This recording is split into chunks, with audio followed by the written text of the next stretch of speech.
நாம ஏன் சாமி ரூம்ல மஞ்சள்ல பிள்ளையார் பிடிச்சு வைக்கிறோம்? பிள்ளையார் எப்படி பிறந்தாரு? வாங்க அந்த கதையை தான் பார்க்க போறோம். கைலாயத்துல பார்வதி தேவியார் குளிக்கிறதுக்காக கிளம்புனாங்க. வெளியில நந்தியை நிப்பாட்டி வச்சுட்டு உள்ள யாரையும் விடாத அப்படின்னு சொல்லிட்டு உள்ள போறாங்க. இப்போ சிவபெருமான் குளியலறை பக்கத்துல வராரு. நந்தியோ சிவபெருமானுக்கு வாகனம். சிவபெருமான நந்தியால தடுக்க முடியல. சிவபெருமான் பக்கத்துல வந்தோடனே நந்தி வணங்கிட்டு ஒதுங்கிடுறாரு. சிவபெருமான் உள்ள போறாரு. பார்வதி தேவிக்கு ஒரே சந்தேகம். பார்வதி கேக்குறா, நீங்க எப்படி உள்ள வந்தீங்க? நந்தியதான் காவலுக்கு உட்கார வச்சுட்டு வந்தேனேன்னு கேக்குறா. அதுக்கு சிவன் சொல்றாரு, நந்தி என் வாகனம், என்ன எப்படி அவன் தடுப்பான் அப்படின்னு சொல்றாரு. சிவபெருமானும் சரி நீ குளிச்சுட்டு வா அப்புறமா பேசலாம்னு கிளம்பி போயிடுறாரு. பார்வதி ஒரே குழப்பத்தோட உட்கார்ந்துருக்கா. நம்ம பேச்சை யாருமே கேட்க மாட்டாங்க.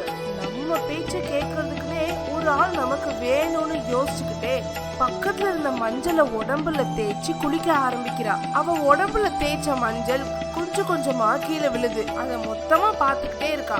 அத விளையாட்டா ஒரு உருவமா பிடிக்கிறா. அதுவும் அழகான ஒரு குழந்தை மாதிரியே மாறுச்சு.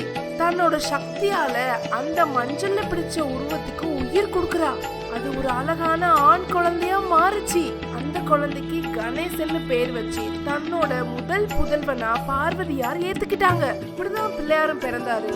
பார்வதி மஞ்சள்ல பிள்ளையார பிடிச்சதுனாலதான் நாமளும் பிள்ளையார மஞ்சள்ல பிடிச்சு வச்சு